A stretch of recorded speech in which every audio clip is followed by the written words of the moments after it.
Olá pessoal, Pastor Ana Batista aqui pelo canal Verdade de 10 Minutos novamente. Um abraço a todos aqueles que sempre me acompanham aqui pelo canal e também os temas que tenho tratado e revisado, obviamente, de interesse exclusivo do cristão. Lembrando que os meus esforços como pastor e como teólogo com você visa amparar almas e a igreja nos últimos dias com a fé que salva, a fé que vem para nós, revelada na face do Cristo e na sua atividade messiânica, o Cristo que se fez Jesus, que se fez história e redenção para todos nós. Deus abençoe todos aqueles que têm orado pelo ministério e também pelo trabalho que nós temos desenvolvido aqui por esse canal. Gostaria já de antemão pedir a todos essa colaboração de que vocês estejam divulgando todo esse conteúdo, não só pelo Verdade de 10 Minutos, como também as outras os demais canais alternativos que nós temos, para que realmente essa verdade e tudo aquilo que a gente vem divulgando aqui chegue para mais pessoas, porque é muito importante tudo que a gente vem falando aqui nesse canal para vocês. Bom, lembrando que nós estamos em culto ao vivo todas as quintas às 8 da noite e aos domingos 7 da noite pelo horadaverdade.com e também demais mídias do nosso ministério, culto ao vivo esse que é transmitido diretamente da nossa sede aqui em São Paulo, capital, tá bom? E lembrando que nós também estamos ali pelo igrejasimpolitica.org, ali dentro do site mesmo desse movimento, está ali todo o amparo doutrinário, o acervo de toda a doutrina da qual nós temos nos baseado e também usando para fundamentar o que na verdade deve ser inaceitável por todos nós cristãos, que é o uso da igreja para fins políticos. Então ali dentro do site vocês vão conseguir todas essas fundamentações, como também participar desse movimento. E aí está um outro aviso importante, um convite para você, que hoje é tema que vocês sugestionaram em enquete, e o pastor aproveita para poder, obviamente, divulgar isso e deixar aqui a vocês à disposição esse site, como também esse movimento, para reforçarmos essa apologética, essa defesa pela Igreja do Nosso Senhor Jesus. Amém? Bom, senhores, meu tema hoje aqui é linguagem e realidade no Código Político, tá? Nós vamos tratar um assunto que foi pedido por vocês em enquete na nossa igreja, e me preparei aqui para trazer algumas informações importantes sobre esse assunto. Meu propósito aqui é traçarmos os aspectos filosóficos e históricos do sistema político mundial com fatos e argumentos históricos, ok? E os meus objetivos específicos com esse tema e com esse propósito é confrontarmos o conceito de uma carreira messiânica política para Jesus, com cargos comissionados do Estado para cristãos exercerem vida política, cujo pretexto seria cumprir a dispensação material do reino de Deus, tá? Bom, isso é uma coisa séria, o que na verdade eu estou dizendo aqui, que abrange todo o movimento evangélico e como todo o cristianismo, e a gente vai entrar dentro de uma complexidade aqui, que obviamente para quem for assistir esse vídeo, fica a minha sugestão para você. Eu não estou aqui entrando em vídeo para dar minha opinião, eu estou aqui em vídeo para fazer um trabalho científico do assunto com fundamentos e fatos que não só partem de uma comprovação histórica, como também bíblica, tá? Então eu não estou aqui para dar uma ideia para vocês, uma opinião, ok? Até porque a igreja não vive de opinião, a igreja vive do Evangelho de Cristo, tá? Mas em compensação, aqueles que foram assistir o vídeo, por favor, evitem dar a sua opinião. Por quê? Porque a tua opinião, como a minha de todos, é irrelevante para o assunto. Isso é teologia, tá? Isso não é filosofia. Talvez a filosofia aceite. Na teologia, não. A teologia, ela só se baseia na revelação de Deus, tá? Mas vamos lá. Um dos primeiros detalhes que deve ser trabalhado por todos vocês, quando na verdade a linguagem e a realidade é traçarmos a ciência política ou o sistema político, que é interessante por quê?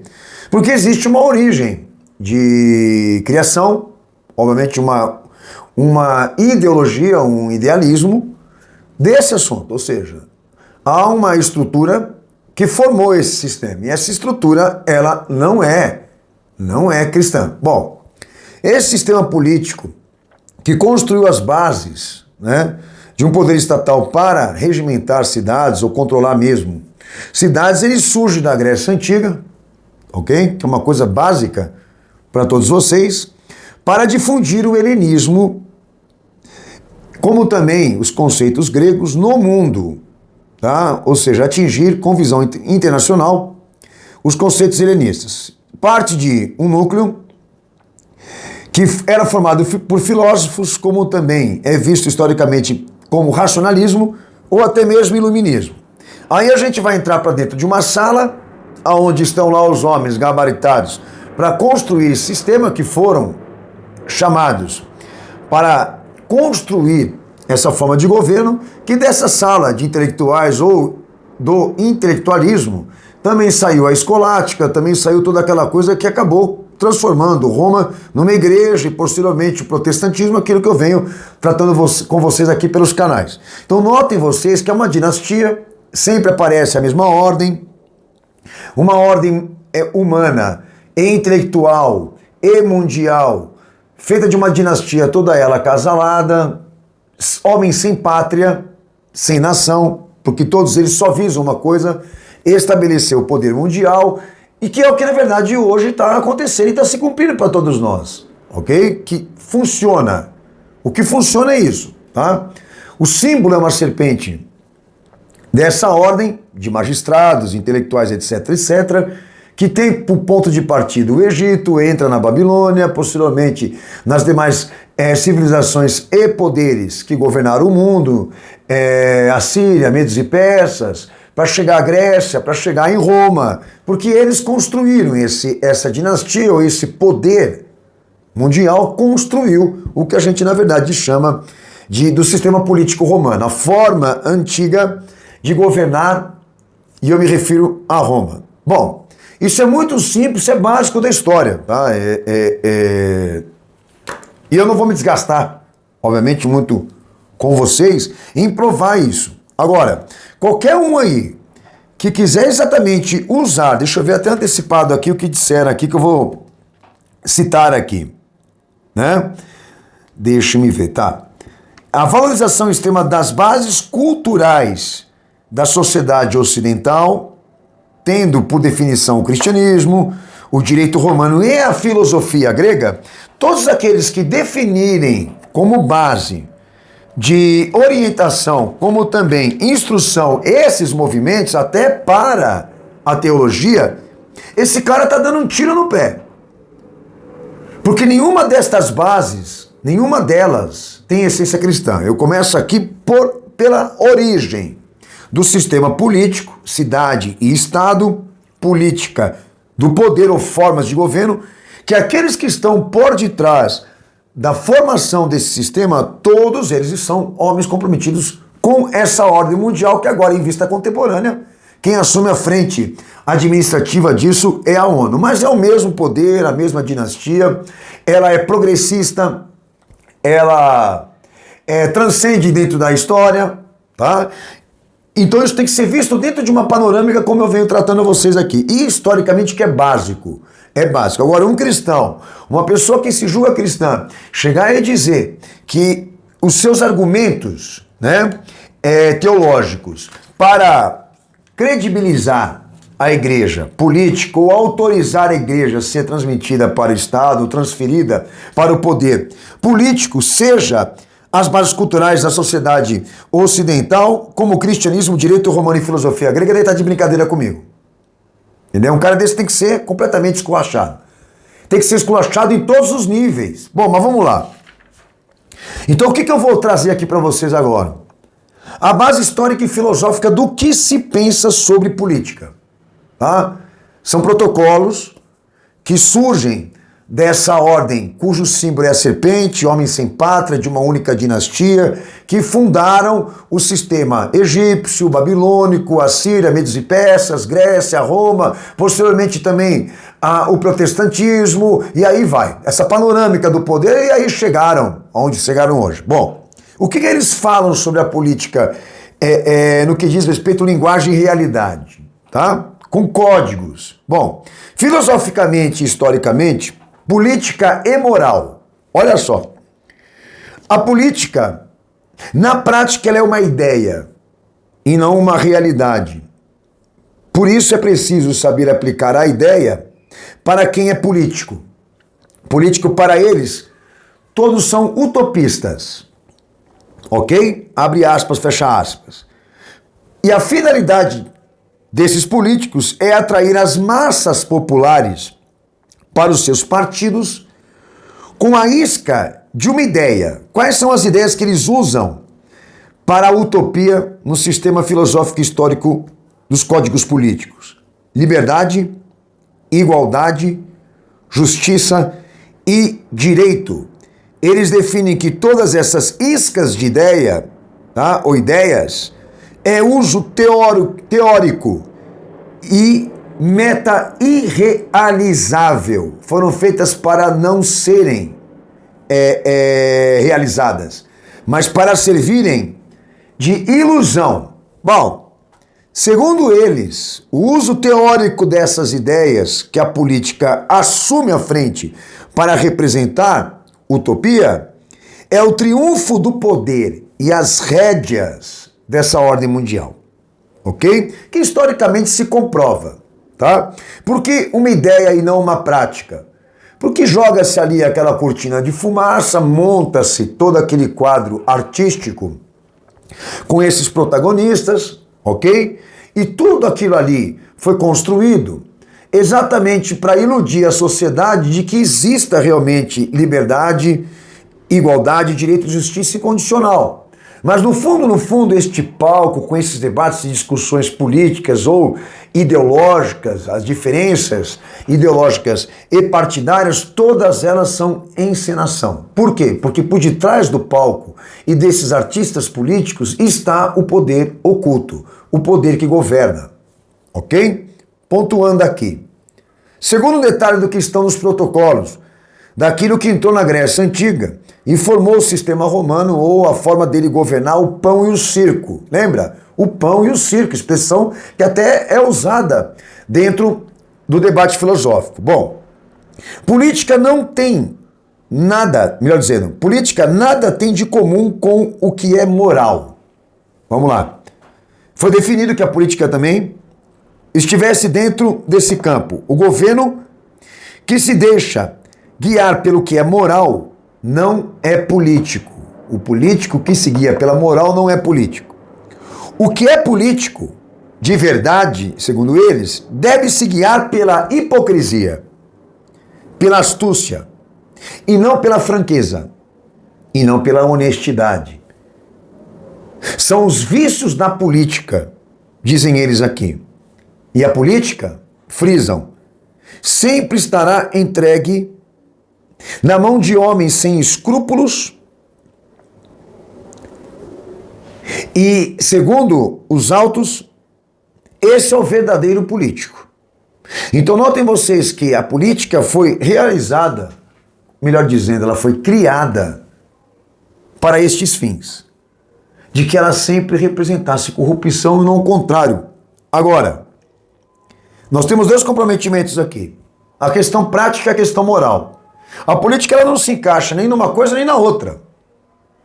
Aí talvez aqueles que vão me escutar estejam pensando assim, pô pastor, mas eu discordo. É simples. Então prova o contrário historicamente de que algum dia a política ela tenha sido humana no sentido prático, ou seja, de garantir aos homens, independentemente de suas classes, seus direitos, etc, etc. O que é constitucional, como também, se algum dia existe algum registro, de que a política tenha sido moral, de que ela tenha sido moralista ou moral, de que ela tenha sido realmente, como diz aqui, franca e honesta, repetindo aqui e corrigindo a minha frase. Historicamente, se prova esses dois detalhes, que tanto no sentido prático como também no sentido moral. Eu sigo aqui, aí você vai fazendo a sua reflexão. No que diz respeito à virtude, a política também tem a sua, definem eles. Os talentos necessários para um homem do Estado, dentro do mecanismo de estruturas governamentais, é prestar atenção num detalhe: os projetos que já estão pré-estabelecidos pela ordem mundial. Ponto. E achar os meios que levam a este fim. E quais são os meios que levarão, né, os políticos a honrarem os protocolos pré-estabelecidos pela ordem mundial ou pela elite global, como já tratei aqui. Olha só, a discórdia, o fracasso, a desordem, as rivalidades, a corrupção, a ambição e a traição dentro da política. Para atingir o fim proposto pela ordem, os políticos precisam garantir o quê? A fragilidade dos poderes.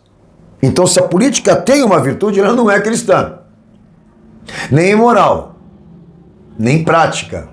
É garantir a bagunça e a fragilidade dos poderes. É mais ou menos esse circo que está a CPI. Não tem sentido prático, nem eficácia moral, mas garante o quê? A discórdia, o fracasso, o sentimento de fracasso, a ideia da desordem, demonstra certa rivalidade, ambição, traição, corrupção, porque sai e entra a CPI, nada muda.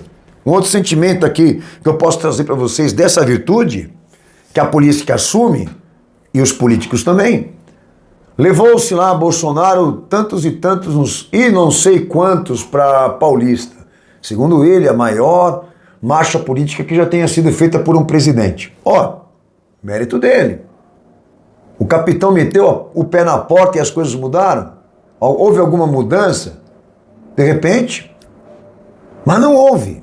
E se tivesse constituído um novo poder, como já aconteceu historicamente nesse país, é a velha política, é a forma romana de governar. É o mesmo detalhe. Poderia, de repente, Bolsonaro trocar o cenário político desse país, mas a pergunta que eu te faço, ele impediu a nova ordem mundial? Ele impediu a quebra das nacionalidades e das barreiras diplomáticas? Ele está contrariando o poder internacional? Ele vai impedir o poder? Não vai. Então, o que acontece? O fim proposto são os projetos que estão pré-estabelecidos pela ordem, que estão engavetados, eles estão cientes do que na verdade vem por aí. Agora, o trabalho do político é a cortina de fumaça, fazer a cena teatral de que a liberdade, de que o direito, a igualdade e a justiça existe, iludir todo mundo aqui na sociedade, eu falo num sentido internacional, e no fundo, senhores, nós estamos construindo uma pirâmide para eles, amassando barro, como os judeus fizeram ali no Egito. Nós estamos amassando barro com tributos, com financiamento, com trabalho, com escravidão. Nós somos escravos do sistema. Você ainda tem dúvida disso? Agora, detalhe, existe ainda cidadãos que são esperançosos, que são super cheios de expectativa, de que realmente um mundo melhor venha, de que alguma coisa ótima, maravilhosa vai acontecer. Com o homem no poder? Então você precisa me convencer, historicamente, de que alguma coisa mudou para nós, porque só houve troca de cenário. A República é uma troca de cenário do que foi ou foi vivido politicamente dentro da monarquia. É uma troca de cenário, de forma de governo, mas são os mesmos que estão por detrás governando. E detalhe, com os mesmos recursos históricos e filosóficos do que a gente chamou aqui de sistema político, ou até mesmo da política do poder, ou da forma de governo. É o pão e o circo para nós aqui, mais dentro de uma moldura contemporânea.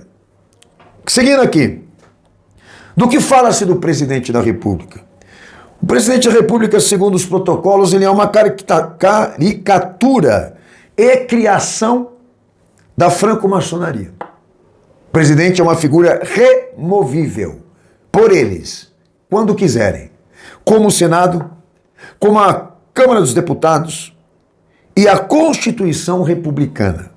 O presidente interpretará de maneira dócil o nosso desejo. A maçonaria é a responsabilidade de todo presidente republicano. Tanto que Bolsonaro estava lá na maçonaria para pedir permissão para governar, como Lula também, como todos eles. Né? Mas segue aqui. Aí vem um detalhe importante que o pastor gravei até no DVD Maçonaria Evangélica, com as razões de chegar na política dentro da igreja. E ali um dos dados que eu trouxe com livros de biografia traz aqui que somente na era republicana, esse poder, essa dinastia, que é vista dentro de uma panorâmica histórica, ela define que a era da República, ou a era republicana, ela é uma fase da maçonaria no que eles chamam de fase operativa, que também estava controlado por eles.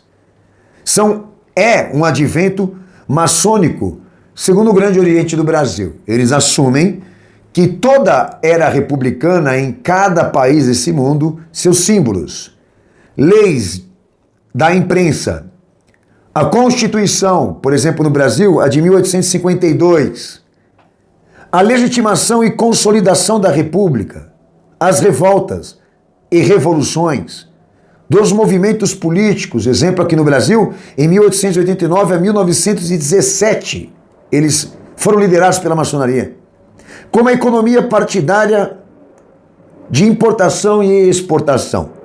O Grande Oriente do Brasil assume, maçonaria entre aspas, que tiveram a ascensão do seu poder pela era republicana. Grande Oriente do Brasil fala isso pela página 169 do livro que eu usei na gravação do DVD.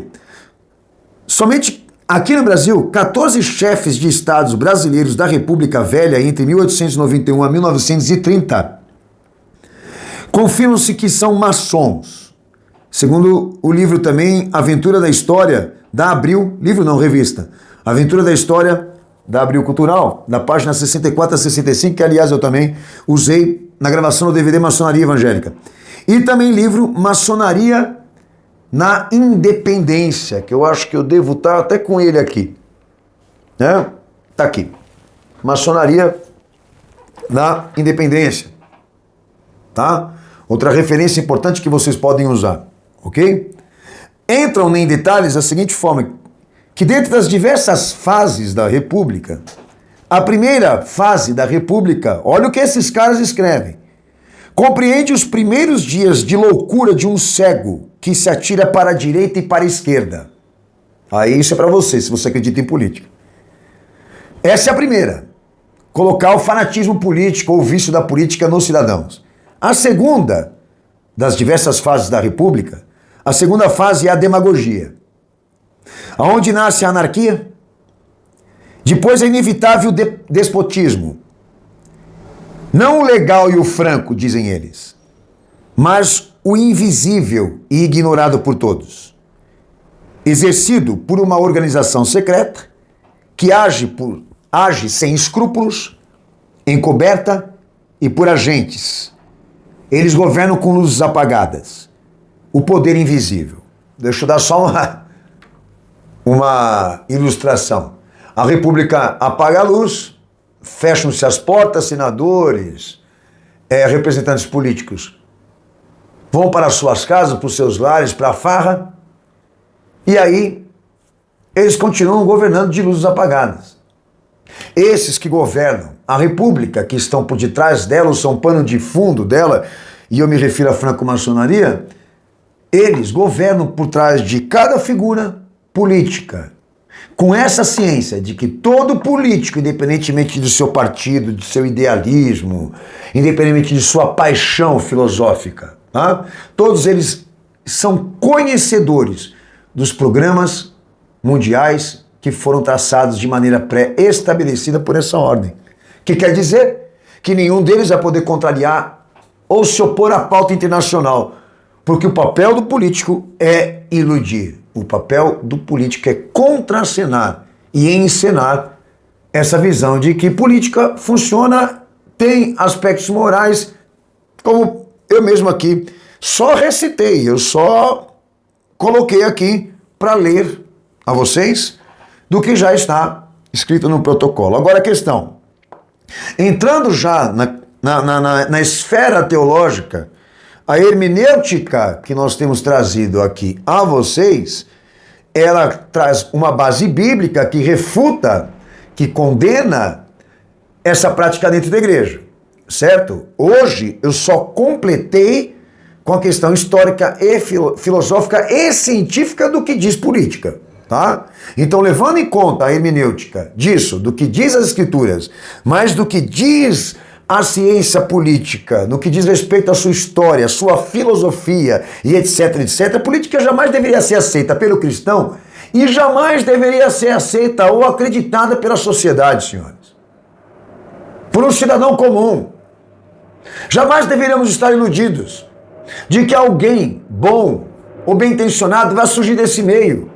Que até de repente pode ser que surja. Mas não vai ser político. Porque não vão sustentar ou suportar ele no meio. Quem vai contrariar o sistema vai ser eliminado. É imbatível essas estruturas aqui. Agora, você vai se iludir. Uma hora vem, uma hora chega alguém que vai mudar. Esse alguém, segundo a perspectiva escatológica, é o anticristo. Por isso que para ele vir, tem que gerar fracasso, tem que desgastar a república, tem que provar que ela não presta mais mesmo, que tem que vir outro. E o outro já é outro que eles também educaram para ser a mesma coisa, senão até pior. Porque o déspota é ele. O déspota é ele. É o rei, é o cabeça de todas as ordens que já existiram aqui nesse mundo. Ele é o elemento final da política mundial. Então notem que a forma como eles têm de trabalhar, né? O desgaste da sociedade, a sua perplexidade, a sua frustração, né? Fazer desacreditar realmente dessa fase republicana ou dessa era republicana, de que esse sistema realmente não tenha mais competência administrativa de gerenciamento político. Por quê? Porque é com base nisso que a ONU vai governar. Vão transferir o poder dos estados e da república para as estruturas, né? As estruturas, aí vem a visão do DVD Era Digital que eu gravei também, para aquela infraestrutura ou estrutura de empresas, de grandes empresas, né?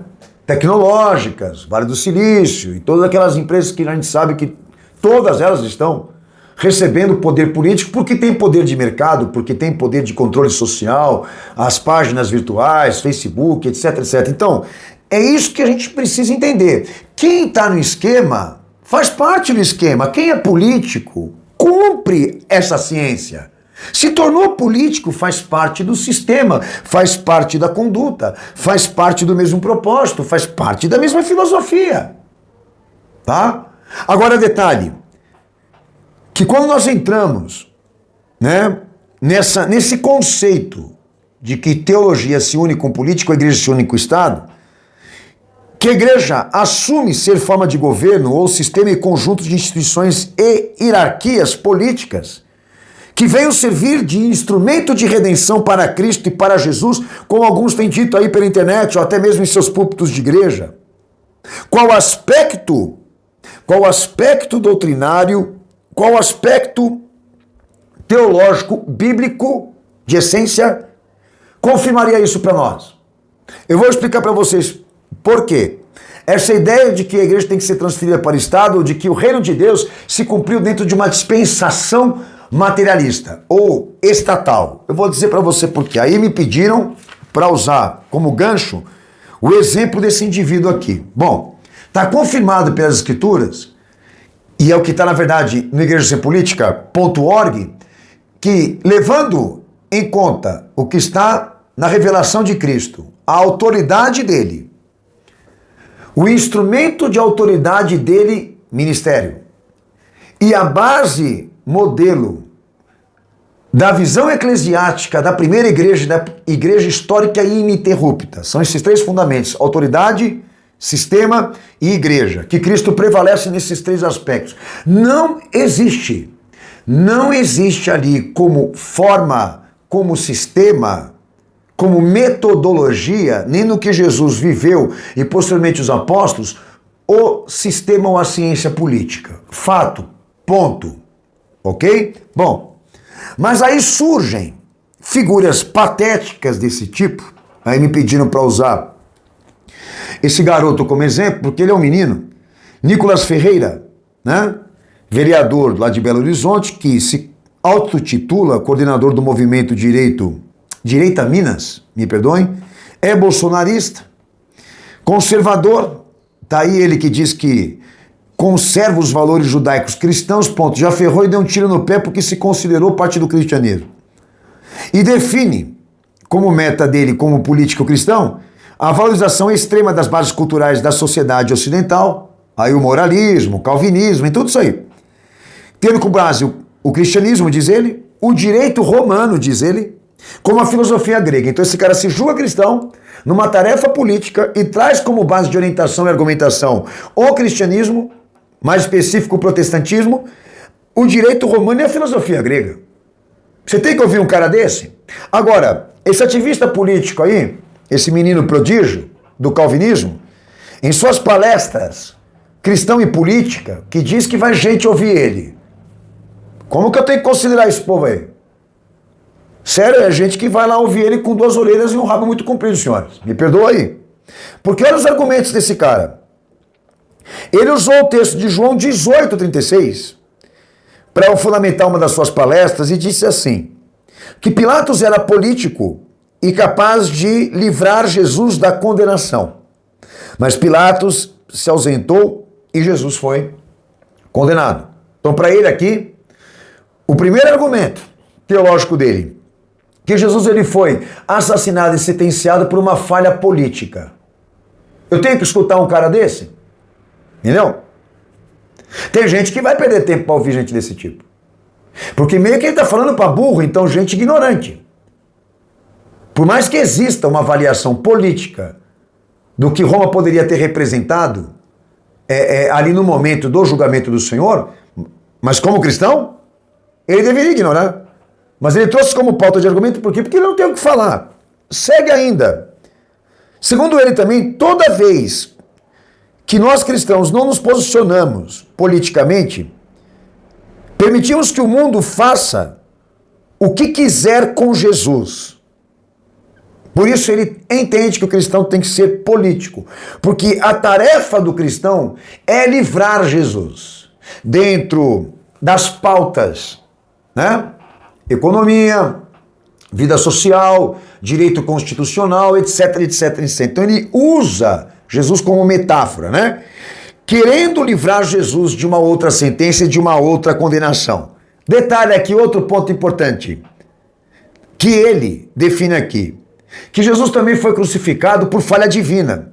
Porque se Deus não foi capaz de livrar o filho da sentença, a igreja tem que livrar Jesus. E por isso se transformar em política. Segundo ele define que a morte expiatória de Cristo foi uma tragédia teológica, messiânica, porque deveria ter sido evitada. Deveriam ter pessoas lá para defendê-lo. E etc, etc, etc. Agora eu tenho que ler para ele o texto de João 18. Quando Jesus ele diz aqui, no versículo 36, a Pilatos, o meu reino não é deste mundo, e se meu reino fosse deste mundo, os meus ministros se empenhariam por mim para que não fosse eu entregue aos judeus, mas agora o meu reino não é daqui. Ou seja, era necessária a morte dele, era necessária a expiação, era necessária a ação redentiva por meio de sua representação, do seu ofício de morte, ele ia ter que beber o cálice. Então não havia propósito ali nenhum de livrá-lo daquela sentença, porque ele tinha que morrer por causa da corrupção que está aqui. E olha o que Jesus ainda define. O meu reino não é daqui, ou seja, ele não tem uma dispensação materialista, como também não é representado por hierarquias, mas por atos de fé e obediência bíblica. Será que esse cara não lê o texto? Agora, como que é mal intencionado o indivíduo desse? Ele define que o caráter do reino de Deus pelo evangelho, tá, se estruturam com bases em influência, determinação, transformação e posição política. E se não fizermos, os outros vão fazer no nosso lugar, define ele. Que são as pautas anticristãs, que ele justifica do cristão ser político para impedi-las, certo? É o que ele define lá. Agora, lá no texto de João, capítulo 19, verso 10 ao 11, olha o que Pilatos fala para o Senhor. Não sabes tu que tenho poder para te crucificar e poder para te soltar? Daí o Senhor fala para ele o quê? Nenhum poder terias contra mim, se de cima não fosse dado, mas aquele que me entregou a ti, esse tem o maior pecado. E ele se referia talvez às autoridades judaicas, ou mais especificamente Judas. Olha o que Jesus fala para Pilatos, e fala para você também, como é o nome dele? Nicolas Ferreira. Se Deus não for capaz de livrar a igreja dele, o Estado vai ser? Se Deus não quiser livrar a igreja dele, o Estado também não vai livrar, assim como Deus também não poupou Israel por causa de sua apostasia. Assim como também Deus não vai poupar a igreja atual por causa do seu pecado e da sua corrupção. E vocês me querem dizer que você não conseguir garantir essa segurança constitucional, essa liberdade religiosa e tudo isso aí, por meio de ferramentas políticas? Depois de tudo que eu falei aqui, um ordinário desse tipo aí vai querer exatamente argumentar. Não, talvez ele volte a insistir. Jesus poderia ter sido salvo de uma condenação se Roma não tivesse falhado politicamente. Qual a sugestão? Se tivesse um cristão governando Roma. Primeira coisa que ele quis dizer com isso. Segunda, Jesus jamais teria sido condenado e seria condenado de novo se nesse momento agora a igreja representasse politicamente a influência, a determinação, a transformação e a posição dos direitos constitucionais. Porque se nós não fizermos, outros não farão. Então Deus é incapaz. Então Deus é impotente. Poderosos são vocês, com as suas siglas, com os seus partidos, com as suas boas intenções, com a sua racionalidade, com a sua inteligência, com a sua dinâmica e oratória, vocês são perfeitos. Mas os idiotas acreditam em vocês. Os idiotas evangélicos acreditam em vocês. Nós não. Eu me baseio nisso. Que o poder que livra a igreja e livra o cristão das pautas anticristãs e que quebram o seu direito constitucional, esse poder foi constituído no alto e não aqui nas hierarquias. Me baseio no que o Senhor falou para quem queria julgá-lo. Agora, senhores, me desculpe quando eu sou rude nas minhas colocações, e não quero ser, mas é a minha forma temperamental de ser. Eu sempre digo aos senhores que eu não respeito canalha. Eu não respeito canalha. Tá? Agora, fica o desafio. Os princípios da metodologia e do sistema que Jesus usou para o seu messianismo e posteriormente a primeira igreja escolhida por ele é a base da nossa ligação e da nossa argumentação. É o evangelho. Me convença por ele e eu me rendo. Agora, não isso. Um cara que se titula cristão, com boas intenções cristãs na política ao ponto de se tornar vereador, porque o pai também, a igreja dele também, e todo o ministério dele também é político, e chega nas suas palestras para querer dizer, na condição de um conservador, para querer dizer que as suas bases de orientação teológica seja o cristianismo, o direito romano e a filosofia grega, me desculpa aí, senhores. Daí fica ao teu critério refletir, pensar sobre o assunto. Obviamente todo mundo tem o direito de escolher o caminho que quer, como também escolher o que quer ser, mas em compensação, o evangelho que irá nos julgar no último dia não foi escrito pela igreja. Ele foi escrito com letras de sangue, porque foi escrito com a vida do Filho do Altíssimo e com a sua entrega total. É isso que nós tememos aqui. Jesus não é político e a primeira igreja também não foi. O seu método e o seu sistema não era esse de infiltrar cristãos e discípulos dentro das hierarquias romanas, dentro das estruturas e hierarquias da política romana, para converter o sistema, para cristianizar o sistema. Quem cristianizou o sistema, quem transformou o Estado em igreja, quem deu ao chefe de Estado uma bata papal, uma estola papal, foi o mesmo poder que fundou a Grécia, que fundou a Babilônia, que fundou a Síria, Medos e Persas, que formou o núcleo da Grécia que formou o sistema político romano, e aí eu vou voltar para aquela panorâmica que eu falei para vocês. É o poder oculto, é o poder universal, é o poder internacional, é o que na verdade hoje a ONU é e o anticristo será. Então esse soldadinho ativista aí, político, ele fala de soldados. Esse ativista político, ele e grande parte dessa cambada de jovens relativistas que estão pegando a Bíblia na mão para distorcer os conceitos bíblicos, todos eles vêm financiados por universidades iluministas para injetar e infiltrar esses conceitos dentro da igreja. Esses influenciadores que no último vídeo eu tracei para vocês aqui, quem são seus pais da teologia. Tá bom? Então eu espero, meu bom Jesus, que vocês se despertem. Bom, pastor, mas qual é a recomendação para a pauta gay? Qual é a recomendação para a discriminação das drogas? Como que o cristão vai conseguir ter direito religioso, direito constitucional e etc, etc? Pergunta para aqueles cristãos que estavam lá atrás. Como que eles conseguiram sobreviver quando aquela perseguição chegou? Esse é o detalhe. A igreja não usou o Estado para livrá-los. Nós vamos ter que sofrer. E a Escritura vai ter que se cumprir. Que você esteja pronto para sofrer. Não pronto para virar um político e contrariar o próprio Cristo e achar que você pode governar a igreja melhor do que ele. Ou ser melhor do que ele. Porque fazendo diferente dele, você se julga ser melhor do que ele. Você não concorda? Um abraço a vocês. Deus abençoe a todos. Eu espero o próximo tema, que você pode até sugestionar, porque esse aqui foi pedido aí pela enquete e pelo canal. Deus abençoe. Espero voltar logo em nome de Jesus. Um abraço a todos. Jesus está voltando. Maranata!